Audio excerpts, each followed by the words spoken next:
بسم الله والحمد لله والصلاة والسلام على رسول الله وعلى آله وصحبه ومن والاه ربي اشرح لي صدري ويسر لي أمري واحلل عقدة من لساني يفقهوا قولي. Mes chers frères, mes chères sœurs, avec l'aide d'Allah Tabarak wa Ta'ala, je vais essayer en quelques minutes de vous synthétiser les grands axes de ce thème qui est très important, qui est la constance dans l'adoration. La constance dans l'adoration. Notre thème, bi'idhnillah, il sera divisé en trois parties. La première, l'importance d'être constant dans les adorations. La deuxième, c'est les fruits de la constance dans l'adoration. Et trois, comment être quelqu'un de constant dans l'adoration. Personne ne peut nier qu'aujourd'hui, on a des gens qui prient, puis après ils arrêtent. C'est vrai ou pas? Il n'arrive pas à être constant. Il va commencer un wird, un programme de lecture de Coran, il va tenir une semaine, puis après il va lâcher. Il va commencer les invocations du matin et du soir parce qu'il a entendu un rappel qui l'a motivé, puis ça tient 2-3 semaines et ça lâche. Ou bien il vient de se repentir, il rentre dans le dîn et il sait qu'il a un retard dans la pratique religieuse et qu'est-ce qu'il va faire? Il va mettre le paquet en faisant beaucoup, puis d'un coup tout s'arrête. Ça arrive beaucoup ça, surtout chez les jeunes, quand ils font leur retour vers Allah subhanahu wa ta'ala, ils mettent le paquet parce qu'ils ressentent le besoin de corriger le tir, ils ont eu un passé assez lourd, mais ça ne tient pas sur le long terme. Et donc, ce qu'il faut en fait, c'est quoi? C'est de faire un peu qui dure, car cela vaut mieux que faire beaucoup qui s'interrompt dans le temps. Si déjà tu as compris cela, et bien, bi'idhnillah tabarak wa ta'ala, ça va être utile. Faire peu qui dure vaut mieux que faire beaucoup qui s'interrompt. Première partie donc de notre intervention, l'importance d'être constant dans l'ibada. Allah tabarak wa ta'ala, notre Seigneur Azza wa Jal, a fait l'éloge des gens de la foi, des croyants qui sont constants dans l'ibada. Allah ta'ala il dit alladhina hum ala salatihim da'imun. Allahu akbar. Il dit sauf ceux qui accomplissent la prière qui y sont assidus. Il fait leur éloge. Allah ta'ala fait leur éloge. Allah ta'ala dit également walladhina hum ala salatihim yuhafidhun. Ceux qui vont préserver leur salat, qui vont l'accomplir comme il le faut, qui ne vont pas la lâcher. Allah Ta'ala il dit alladhina yunfiquna fi as-sarra'i wad-dharra wal-kadhimina al-ghayz wal-'afina 'anil nas wallahu yuhibbul muhsinin. Ceux qui dépensent pour Allah dans l'aisance et dans l'adversité. Quand tout va bien financièrement, ils donnent, mais également quand tout va mal financièrement, ils donnent. Et donner quand tout va bien, c'est facile, mais donner quand tu n'es pas en position de force au niveau de l'argent. On est d'accord que ce n'est pas donné à tout le monde. Mais ces gens-là, ils sont constants. Ce sont les pieux. Allahumma ja'alna minhum ya Rabb. Ceux qui dépensent pour Allah dans l'aisance et dans l'adversité et contiennent leur rage. Pardonnent à autrui car Allah aime les bienfaisants. Donc voilà, les pieux, c'est ceux qui ne s'arrêtent pas. Ils sont donc constants dans les dons, dans toutes les situations. Allah Ta'ala dit alladhina yunfiquna amwalahum bil-layli wan-nahar sirran wa 'alaniya. Allahu akbar. Écoutez bien. الذين ينفقون أموالهم بالليل والنهار سرا وعلانية فلهم أجرهم عند ربهم ولا خوف عليهم ولا هم يحزنون. Ceux qui dépensent ainsi leurs biens nuit et jour, secrètement et publiquement, ils sont constants.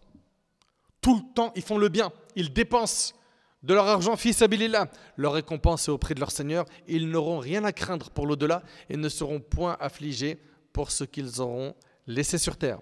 Et Allah Azza wa Jal a blâmé ceux qui ne sont pas constants. Tout comme il a fait l'éloge des gens constants, il a blâmé ceux qui ne sont pas constants. Allah Ta'ala il dit وَلَا تَكُونُوا كَالَّتِي نَقَضَتْ غَزْلَهَا مِنْ بَعْدِ قُوَّةٍ أَنْكَاثًا تَتَّخِذُونَ أَيْمَانَكُمْ دَخَلًا بَيْنَكُمْ أَنْ تَكُونَ أُمَّةٌ هِيَ أَرْبَى مِنْ أُمَّةٍ. Il dit subhanahu wa ta'ala, ne soyez pas comme celles qui défaisaient brin par brin. En fait, ceci est un exemple connu chez les Arabes désignant celui qui ne respecte pas ses engagements. Allah Ta'ala il dit, ne soyez pas comme celles qui défaisaient brin par brin la laine après l'avoir solidement filée. Ne soyez pas de ceux-là qui vont faire des efforts, puis après ils vont tout détacher. Non, restez constant dans l'effort. Allah Ta'ala, il dit également Nasullah fanasiyahum. Nasullah, ça veut dire ici, ils ont délaissé l'obéissance à Allah. Ils ont oublié Allah, c'est pourquoi Allah les a abandonnés. C'est pourquoi Allah les a abandonnés. Donc il y a des gens qui n'ont pas réussi à être constants dans leur pratique religieuse. Ne soyons pas de cela. Et je sais que c'est difficile, surtout dans notre contexte, tenir à notre religion avec les fitanes, les troubles qu'on a autour de nous. De toute façon, le prophète il en a parlé, que viendra une époque où la pratique de la religion sera tellement dure que c'est comme si on tenait une braise de feu dans notre main. On y est. Se préserver de la fornication dans notre contexte, c'est dur. Gagner son argent de manière halal, avec tout ce qu'on nous présente comme moyen de gagner de l'argent illicite, c'est dur. Préserver sa langue et ses yeux avec les réseaux sociaux, c'est difficile. Mais, qu'est-ce que tu gagnes? Tu gagnes Al-Jannah. Tu gagnes le paradis, tu t'en lasseras jamais. Et c'est pour l'éternité si tu fais des efforts. Allah Ta'ala a parlé au meilleur des hommes, notre bien-aimé Muhammad, sallallahu alayhi wa sallam. Et qu'est-ce qu'il lui a dit? Il lui a dit Wa'abud rabbaka hatta ya'tiyaka al-yaqin. Et adore ton Seigneur jusqu'à ce que te vienne la certitude, c'est-à-dire la mort. Allah subhanahu wa ta'ala a ordonné au meilleur des hommes, le meilleur homme qu'Allah tabarak ta'ala a créé sur terre, de l'adorer jusqu'à sa mort, d'être constant. C'est pas je me repens, je commence à laisser la barbe, la lihya, je viens à la mosquée, je mets le qamis ou la sœur, elle commence à s'habiller de manière ample et ça dure 2 semaines et après il n'y a plus rien. Ou bien ils vont aller faire une umrah et après la umrah, tabarakallah, ils se sentent forts, puis après il n'y a plus rien. Il n'y a qu'à voir leur story sur le net. Ils ont montré la Kaaba, il y a quelques stories et maintenant ils sont dans des ahwal, dans des situations dramatiques. Pourquoi est-ce qu'on n'est pas constant? Pour quelle raison? Et notre bien-aimé alayhi salatu wassalam était très constant dans ses adorations. L'imam al-Bukhari et Muslim ont rapporté d'après Alqama. Il a dit à Aïcha radiyallahu anha, le prophète réservait-il quelque chose à des jours spéciaux? Elle a dit non, son œuvre perdurait. Donc Alqama il pose la question, est-ce que le prophète il faisait des adorations précises à des jours spéciaux? Elle lui a dit non, son œuvre perdurait. Il était constant dans ses actions. Et elle a dit, lequel d'entre vous est capable de faire comme le messager d'Allah dans la durabilité de son œuvre? Qui est capable d'être constant comme lui? Et lorsque le prophète faisait une action, il ne l'abandonnait pas. Et c'est rapporté par Muslim selon Aïcha. Notre bien-aimé alayhi salatu wassalam, il n'a jamais abandonné la prière. Vous entendez ou pas? Il n'a jamais abandonné la prière. Et c'est lui le modèle. Et vous pensez qu'il n'a pas connu de difficultés, il n'a pas connu d'épreuves? Parce que certains, c'est ce qu'ils prétextent. Ouais, mais mon frère, nous, on a des difficultés, on a des épreuves. Lui, il n'en a pas eu. Des tentatives de meurtre, des guerres, des blessures. Il n'a jamais abandonné la prière. Il n'a pas abandonné Qiyamul Layl, la prière nocturne. Le fait de prier la nuit, et il priait longtemps. Parce qu'il savourait ce moment. Le prophète alayhi salatu wassalam jeûnait tout le temps le lundi et le jeudi. Le prophète alayhi salatu wassalam, il priait jusqu'à ce que ses pieds enflaient.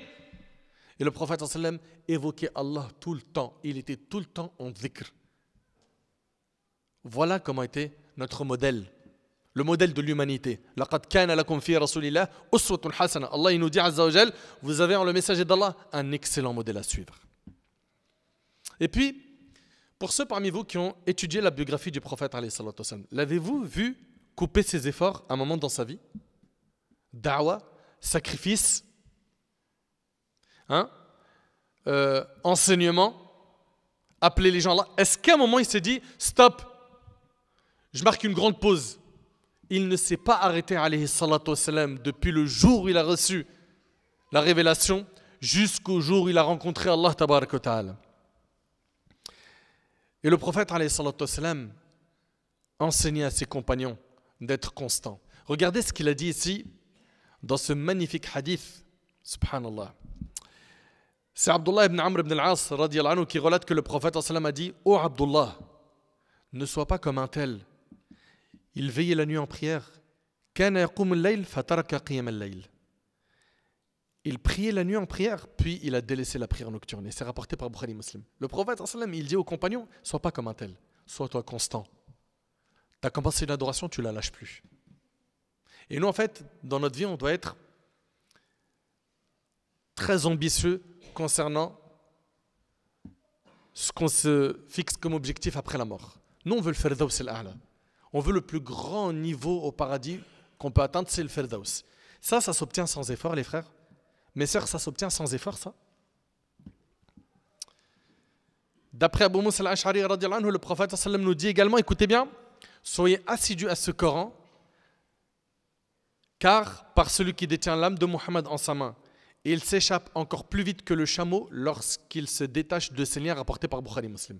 Le prophète il nous demande ici dans ce hadith d'être constant dans le hifz, dans l'apprentissage, dans le fait de réviser le Coran. Pourquoi? Tu as appris. Demandez à ceux qui ont appris beaucoup dans le Coran. Ceux qui ont appris beaucoup dans le Coran, ils vous diront, tu ne révises pas, ça part. Il avait appris le Baqara, Ali Imran, c'était solide. Il les a négligés un certain temps, il ne les a pas révisés. Là, quand il les revoit, subhanallah, il y a des pages, il se dit, mais comment ça se fait, je l'ai oublié? C'est pour ça, le prophète me dit, soyez assidus à ce Coran. Tu as appris, sois constant, sois toujours dans l'effort de réviser. Ok? Et Allah Ta'ala, il dit, Ya ayyuhalladhina amanu taqullaha haqqa tuqatihi wa la tamutunna illa wa antum muslimun. Ô vous qui croyez, craignez Allah de la crainte qui lui sied et soyez entièrement soumis à Allah jusqu'à la mort. Et Abdullah ibn Mas'ud radhiyallahu anhu, il a expliqué comment est-ce qu'on craint Allah comme il le faut véritablement. Il a dit, haqqu taqwa, craindre Allah comme il le faut véritablement, huwa an yuta' fala yu'sa. C'est qu'il doit être obéi et non désobéi. Wa an yudhkar fala yunsa, qu'on le mentionne, qu'on ne l'oublie pas. Wa an yushkara fala yukfar. Et c'est qu'on le remercie et qu'on ne le renie pas, qu'on ne soit pas ingrat envers lui. En deux mots, c'est de faire d'Allah tabarak wa ta'ala le centre de notre vie. Si Allah tabarak wa ta'ala devient le centre de ta vie, tu vas être constant. C'est ça qui nous manque aujourd'hui. C'est que le centre de notre vie aujourd'hui, c'est l'argent. Le centre de notre vie aujourd'hui, ce pourquoi on se bat, c'est la notoriété. C'est de faire de l'ombre à un tel. C'est le matériel. Notre prophète, alayhi salatu wassalam, il nous encourage à être constant dans la bonne action, à toujours être dans les bonnes actions jusqu'à notre dernier souffle. D'après Anas radhiyallahu anhu, le prophète a dit, si l'heure a lieu, alors que l'un d'entre vous a un palmier à planter dans sa main, s'il peut le planter avant qu'elle n'ait lieu, qu'il le plante. Rapporté par l'imam al-Bukhari dans l'Adab al-Mufrad. C'est-à-dire quoi? Œuvre jusqu'à ton dernier souffle. Ensuite, quels sont les fruits de la constance dans l'ibada, dans l'adoration? Premièrement, toi qui concrétises la constance, eh ben, tu as fait preuve d'istiqama, de droiture et de sincérité. Quand on est sincère, l'action elle perdure dans le temps. Ce qui a été fait pour Allah, ça dure dans le temps. Et ce qui a été fait pour autre qu'Allah, ça s'interrompt tôt ou tard. Donc le fait que tu sois constant, ça c'est un signe de sincérité. Que tu es droit. Le prophète alayhi salatu wassalam, a dit à un compagnon, dit, je crois en Allah, puis agis en toute rectitude. Qul amantu billah thumma istaqim. Également, le fait d'être constant, c'est une alama min alamat qaboul al-amal. C'est un signe qu'Allah il a accepté ton action. Vous entendez? Le fait d'être constant, c'est un signe qu'Allah il a accepté ton action. Allah Ta'ala, quand il accepte une action de quelqu'un, il lui accorde la constance. Et parmi les signes qui montrent qu'Allah n'a pas accepté une œuvre, c'est que tu arrêtes de faire des bonnes actions après en avoir fait. Allah Ta'ala dit فَأَمَّا مَنْ أَعْطَى وَاتَّقَى وَصَدَّقَ بِالْحُسْنَى فَسَنُيَسِّرُهُ لِلْيُسْرَى. Celui qui s'acquitte de ce qui lui est imposé, craint Allah et croit en la plus belle récompense, nous lui accorderons, écoutez bien, de cheminer sur la voie la plus aisée. Très bien. Également, le fait d'être constant, c'est un signe qu'Allah t'aime. Selon Aïcha radhiyallahu anha, le prophète alayhi salatu wassalam a dit, faites de bonnes œuvres avec sérieux, sincérité et modération. Et sachez que vos actes ne vous feront pas entrer au paradis et que l'acte le plus aimé auprès d'Allah et le plus constant, cela même s'il est petit, rapporté par le Bukhari. Écoutez bien, l'acte le plus aimé auprès d'Allah est le plus constant, cela même s'il est petit. Subhanallah. Et dans un hadith, le prophète alayhi salatu wassalam, a dit: mon serviteur n'a de cesse de se rapprocher de moi chaque fois qu'il accomplit des œuvres surrogatoires jusqu'à ce que je l'aime. Et c'est rapporté par le Bukhari. Plus tu fais des œuvres surrogatoires, plus tu gagnes l'amour d'Allah. D'où l'importance de la constance. Également, toi qui es constant, tu sais qu'est-ce que tu gagnes? Tu gagnes que si jamais un jour tu es empêché de faire la bonne action dont tu avais l'habitude de faire, parce que tu as dormi et tu n'as pas entendu le réveil, ou pour une autre raison qui est valable, Allah il t'accorde quand même la récompense que tu avais l'habitude d'avoir. Écoute avec moi ce hadith. Abu Darda radiallahu anhu, il dit que le prophète a dit: celui qui se couche dans son lit avec l'intention de se lever pour prier durant la nuit. Il avait l'intention de prier Qiyamul Layl. D'accord, il voulait prier quelques prières nocturnes avant le subh. Mais ses yeux ont pris le dessus jusqu'au matin. C'est-à-dire qu'il a dormi, il ne s'est pas réveillé. Il n'a pas entendu le réveil. Eh bien écoutez bien, il lui est inscrit ce qu'il avait l'intention de faire et son sommeil est pour lui une aumône de la part d'Allah. Allahu Akbar. Allah il lui marque toute la récompense des prières nocturnes qu'il avait l'intention de faire. Subhanallah. Et Abu Musa al-Ash'ari relate que le prophète a dit: lorsque le serviteur tombe malade ou entreprend un voyage, il lui est écrit l'équivalent de ce qu'il faisait lorsqu'il était résident et en bonne santé, rapporté par le Bukhari. Tu avais l'habitude, toi qui es en bonne santé, de lire 20 pages de Coran par jour. Ta maladie t'a scotché au lit, tu n'arrives à rien faire. Tu es empêché par cette maladie. Allah, il t'accorde la récompense de ces 20 pages que tu avais l'habitude de faire parce que tu étais constant. Tu as vu ce que tu gagnes? Même quand tu as un cas de force majeure qui t'empêche de faire cette bonne action, Allah il te donne sa récompense. Tu gagnes énormément.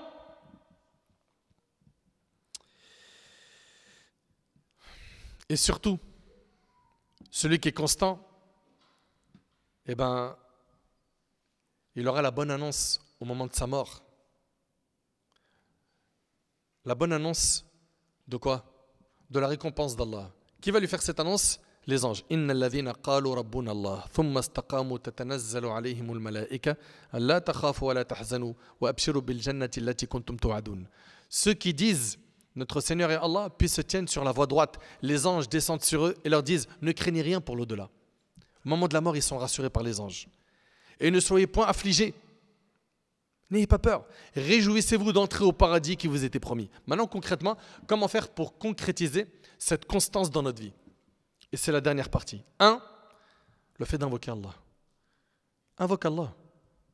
Demande à Allah Ta'ala de faire de toi quelqu'un de constant. Dans le Coran, Rabbana la tuzigh qulubana ba'da idh hadaytana wa hab lana min ladunka rahma innaka antal wahhab. Seigneur, ne fais pas dévier nos cœurs après nous avoir guidés et accorde-nous une miséricorde venant de toi, car tu es celui qui accorde tout. Le prophète alayhi salatu wassalam, il disait quoi? Allahumma inni as'aluka thabat fil amr wal azimata ala rushd. Il disait: oh Allah, je te demande l'affermissement dans toute chose et la ferme intention vers la droiture. Et le prophète il disait: Ya muqallib al-qulub, thabbit qalbi ala dinik. Ô toi qui fais tourner les cœurs, affermis mon cœur sur ta religion. Et deuxième solution pour être constant, c'est de ne pas te surcharger dans les bonnes actions. Vous savez, il y a plein de gens, ils se repentent et ils pensent qu'en faisant énormément d'un coup, c'est la solution pour rattraper le passé. Le problème, c'est quoi? C'est qu'il va se surcharger son âme jusqu'à ce qu'il n'en peut plus, il craque, il s'en lasse avec le temps parce qu'il n'arrive pas à assumer ce rythme et il lâche tout. Donc c'est quoi la solution? Fais un peu qui dure, c'est mieux que faire beaucoup qui s'interrompt. Un peu qui dure, c'est mieux que beaucoup qui s'interrompt. Le prophète, il a dit: ne vous surchargez point ainsi. Et c'est un hadith rapporté par Bukhari et Muslim selon Aïcha. Donc se surcharger dans les adorations, qu'est-ce que ça peut faire? Ça peut faire en sorte qu'un jour tu t'en lasses, tu craques, tu lâches tout. Et concrètement, mon frère Nader, tu nous dis de faire un peu qui dure. C'est quoi le minimum? En fait, le minimum pour un musulman qui chemine vers Allah subhanahu wa ta'ala, c'est de souder les actes obligatoires. Parce que la chose qu'Allah tabaraka wa ta'ala aime le plus, c'est les actes obligatoires. C'est-à-dire quoi? Mes 5 prières, le jeûne de Ramadan, le hajj, le jeûne, zakat. Soude l'obligatoire. Tu as soudé l'obligatoire, maintenant, il faut que tu aies un kit minimum d'œuvres surrogatoires que tu fais chaque jour. Tu as soudé l'obligatoire? Ce qu'il te faut maintenant, c'est de respecter un programme minimum d'œuvres surrogatoires. C'est-à-dire quoi? Dans le mois, essaye au minimum de jeûner minimum 3 jours par mois. Si tu arrives à jeûner le lundi et jeudi, c'est très bien. Si tu n'arrives pas, au moins 3 jours par mois. Dans le mois, minimum, tu fais une aumône, selon tes capacités. Également, chaque jour, minimum, tu lis une page du Coran. Et franchement, tu dors sans avoir lu le Coran. Ça te fait rien? Tu culpabilises pas? Tu as regardé toutes les stories des gens qui appellent au haram. Tu as épluché Twitter pour voir un peu la tendance politique. Tu as abîmé ton doigt sur TikTok en scrollant. Et le livre d'Allah, tu ne l'as pas ouvert. Ça, c'est quelque chose que je ne comprendrai jamais. Un musulman qui dort sans avoir ouvert le livre d'Allah. Franchement, aïb, la honte. C'est la honte. Donc le minimum, c'est une page. Et ça, c'est le minimum, j'ai dit, que tu lis. Dans l'apprentissage également, un minimum. Dans l'apprentissage du Coran, de la sunna, du ilm, de la science. Également, dans les sunnas que je vais prier chaque jour. Ça, c'est, comme je vous ai dit, le kit minimum. Et aussi, les invocations du matin et du soir. À ne jamais de la vie abandonner. Jamais. Pour que tu sois protégé par Allah tabarak wa ta'ala. Voilà. Donc ça, c'est le minimum. Ok? Et après, tu sais très bien que pour les œuvres surrogatoires, plus tu en fais, plus tu gagnes l'amour d'Allah. Donc on a dit que pour pouvoir être constant, 1, il faut dua.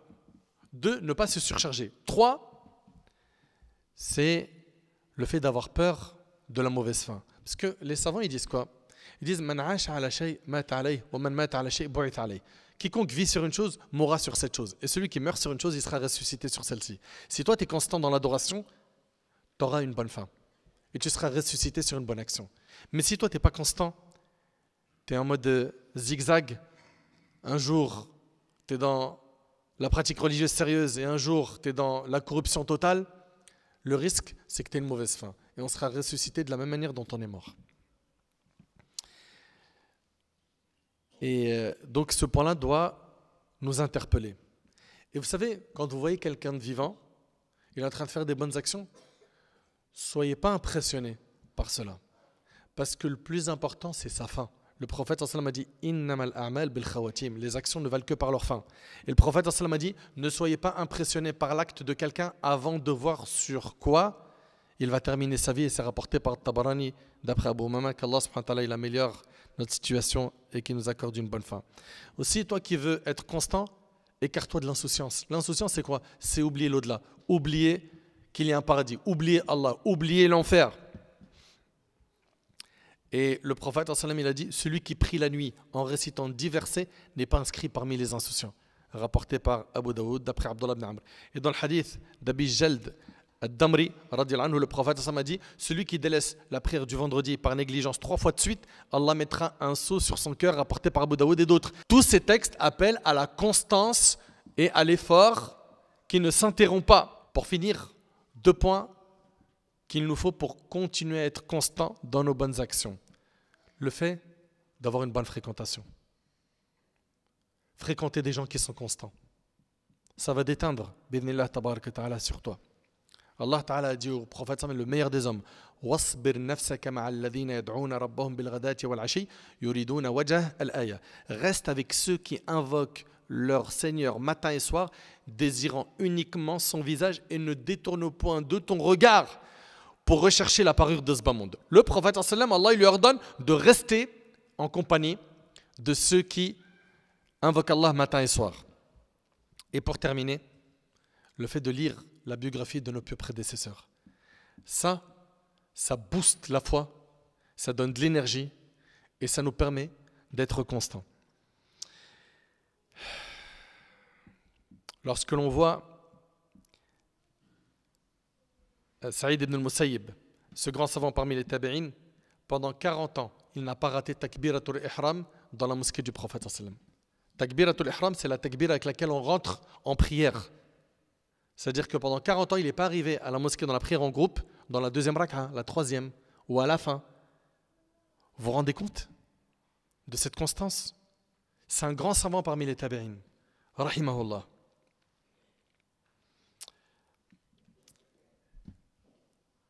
Les histoires sont très très nombreuses. Enfin, ce qu'il nous faut, c'est retenir que pour pouvoir être constant, il va falloir qu'on invoque Allah subhanahu wa ta'ala. Qu'on soit sincère dans notre action. 2, qui se rappelle, c'est de ne pas se surcharger au point de tout lâcher. 3, rappelle-toi que le fait de s'écarter de la constance peut faire que tu aies une mauvaise fin. 4, le fait de t'écarter de ce qui va te rendre insouciant, qui va te faire oublier Allah. Que ce soit des personnes physiques ou bien virtuelles, ou bien n'importe quoi qui va te faire oublier Allah, il faut que tu t'en écartes. 5, c'est la fréquentation des pieux. Et 6, c'est la lecture des biographies de nos pieux prédécesseurs qui ont été constants et qui ont été des modèles. J'implore Allah tabarak wa ta'ala de m'accorder la constance ainsi que vous. J'implore Allah subhanahu wa ta'ala d'améliorer notre situation. Allah subhanahu wa ta'ala an yataqabbala minna wa minkum salih al-a'mal. هذا والله أعلم سبحانك اللهم وبحمدك أشهد أن لا إله إلا أنت أستغفرك وأتوب إليك.